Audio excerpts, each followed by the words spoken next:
Hey everyone, Chaps here, and today we're going over the Gears of War board game. I've been a longtime Gears fan, and I also love co-op board games, so this really is that perfect blend for me. For those who are fans of Gears, think of this as similar to Gears Tactics. For those who are board game fans, I'll just say this was made by Fantasy Flight Games, so you know it's going to be of decent quality. In this video, I'm going to be setting up the board game and getting ready to play. It can actually take quite a while if you don't know what you're doing. Tomorrow, I'll have a video covering the rules and even recommending a few house rules. First though, let's go through the items in the box. Note that this is just how I store my stuff. This isn't how some unopened box would be arranged. That should be pretty clear, but I just wanted to throw that out there. Okay, so let's get this all out here, and then I'll comment on each piece as we set up. We've got the rulebook, and we've got a bunch of printed house rules and one-page refresher things that I just printed off from online. Next is the mission reference sheet, and a bunch of tiles. There's a few decks of cards, which again, I'll go over each of these in a second. And here's some tokens and dice, and I've got a couple 3D printed things in here. And then lastly, stored under this side here, I keep the figures. We'll go back through each of these in more detail as we set up the game and go over the rules. But quickly going back through some of the main items. For figures, we have the 4 COG characters in red, being Marcus, Dom, Cole, and Baird, and these are the characters that you'll be controlling during the game. Each character has a corresponding character card. Go into more detail shortly, but these let you know what your abilities and starting weapons are. Mirroring those are the enemy cards. These do the same thing, but represent the Locust. Which brings us to the gray figures, which are obviously the Locust. We've got drones, wretches, tickers, boomers, therons, Cantus, and a berserker. Obviously, these are the enemies that we're going to be fighting. These enemies are controlled via AI cards, which you see here with the Locust symbol. We'll go through these later, but basically you draw these cards and they tell you how to move the enemies around the board. Somewhat mirroring that are the order cards with the COG symbol on the back. These cards serve 2 major purposes. Most obviously, it's how the players take actions and move around the map. But they also represent your health, so every time you play a card to gain an advantage, there's a trade-off of losing some health. The weapon cards are next, and they're split into 2 categories. The double-sided cards are your special weapons. These serve as starting weapons and unique pickup items. The single-sided cards are random weapon cards. These are RNG pickups on the map. Both sets of cards explain the weapon, give damage and range stats, and discuss its abilities. Going along with the weapons are the die. We've got 5 black attack die and 4 red defense die. There's also ammo tokens and the grenade tokens. Again, don't worry, we'll be diving much deeper into these later when we discuss combat. Next we have the mission cards, and those tell you how each scenario is set up and your win criteria, and each stage is going to tell you to draw these location cards. Each of these represent a tile, and the tiles are used to form the map. On the map, you may see these doors or emergence holes, which are represented by these pieces here. Wound markers are used when enemies are damaged, and they also serve as pickup weapons when you flip them over. Lastly, we have some reference cards. There's a line of sight ruler and this mission reference sheet, which basically just helps organize stuff. Being I got this secondhand off of eBay, it was missing the line of sight ruler, so I just 3D printed some stuff, and I basically never use it though, and any old ruler would work just fine. That was a lot of pieces, and you're probably quite confused right now. These tokens and cards are best explained through setting up and playing, so let's just hop into that. Everyone starts by choosing a character. You take the corresponding COG figure and character sheet. On your sheet, you'll see your name, your starting weapons, the ammo for those starting weapons, any special abilities you have, and your defense score. Go through the weapons deck and pull out the weapons that correspond to those on your card. Note that some weapon cards are single-sided, while others are double-sided. For this part, you want to choose from the double-sided cards. Once you have those cards selected, go ahead and place them down next to your character sheet. Now look to each weapon on the character sheet to see how much ammo for each weapon you get. Go ahead and get the corresponding number of ammo tokens and place those on the card. You'll go ahead and place the proper number of grenade tokens here as well. Note that the grenade tokens are different from the ammo tokens. Don't worry about everything else on the cards, we'll discuss those during combat. Now it's time to set up our mission reference sheet. Starting in the top right, we have our random weapons slot. Remember all those single-sided weapon cards? Go ahead and shuffle them and place them face down here.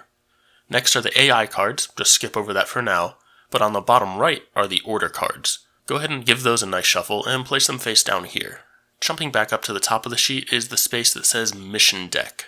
There's a bunch of double-sided mission cards that will look something like this.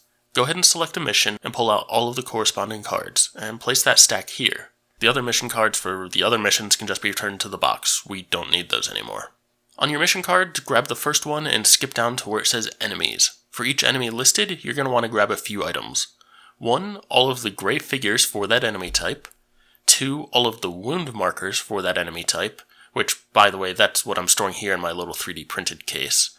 Number 3 is the enemy character cards for that enemy type. And number 4, the AI cards for that last enemy type. So let's back up for a second. Those enemy cards that you grabbed, go ahead and place those down on the reference sheet. The cards should be laid out A through C corresponding to the order listed on the mission card. You can then place the figures and wound markers off to the side next to those cards. Okay, so that fourth thing that I mentioned earlier, the AI cards for each enemy, grab the AI deck and flip through until you find the cards corresponding to the 3 enemies that you selected. There should be 4 of these per character. Go ahead and place those face down in the AI spot on the reference sheet. Going back to the mission card, look at the bottom where it says General AI. Go through the AI cards until you find the ones marked General. At the bottom, each will have a number. Just pull out the numbers that correspond to the mission setup card. Once you pull those out, go ahead and place them with the other AI cards on the reference sheet, and then go ahead and shuffle those all together, again placing them face down when done. We're now going to flip the mission setup card to see the list of locations on the back. You should have a deck of smaller cards, i.e. the location cards. Go through the stack and pull out all of the cards for level 1. Shuffle the cards and place them in the middle of the game board.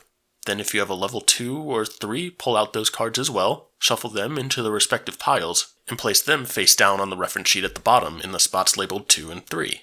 On the original mission setup card, see if there's a lock icon next to any level, and if there is, just grab a lock token and place it on top of the location deck for that level. So your reference sheet is set up, your enemies are ready, and your characters are ready. Now let's start to build out the game board. You probably noticed that the location cards correspond to the tiles. Take your location 1 deck and pick out the tiles that match each card. Note that the order is random because you shuffled that deck. So while the first mission uses cards 2A, 9A, 12A, and 16A, depending on how you shuffled, those could be in any order.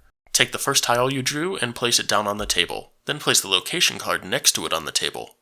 Now draw the second tile and place it down.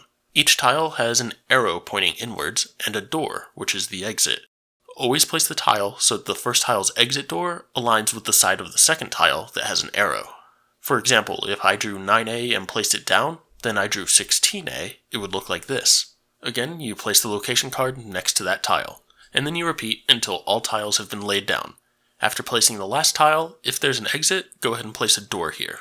Now we're going to go ahead and spawn in the Locust. Each location card has some numbers and letters at the bottom. The numbers refer to the number of players, and the letters are which Locust you spawn in on that tile.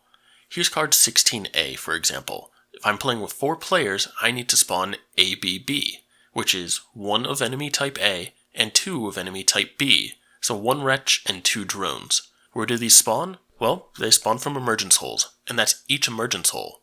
So 16A has 2 emergence holes, so I'd have to spawn the Locust like this.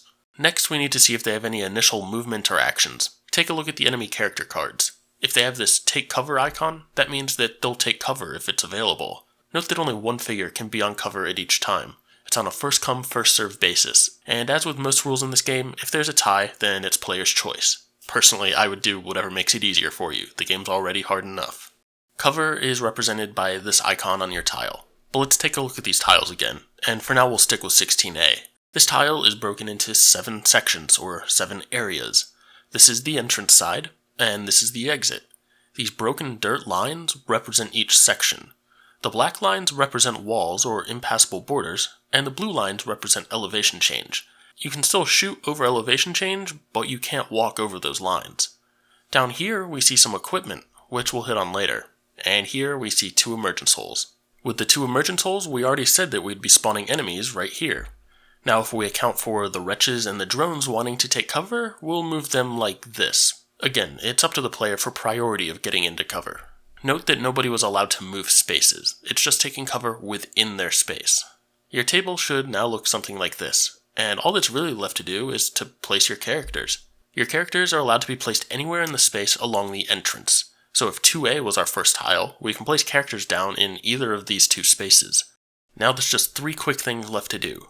First, check out your mission card for any special rules. In the first scenario, for example, we'll now have to go back and close all of these E-holes by placing these markers over them. With all of the special rules understood, we can now move this card over to the side and see Stage 1's rules. And last, but certainly not least, let's draw our hands. All players will draw 6 order cards. Well, with the exception of Marcus, whose ability lets him have 7 cards.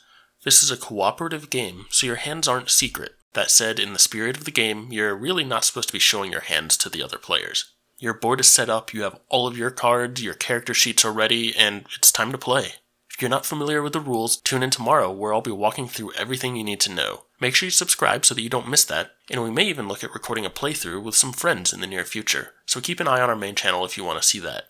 In the meantime, if you found this helpful, go ahead and drop this a like. If you have any questions, hit me up on Twitter or comment down below. Thanks for watching everyone, and I'll catch you next time.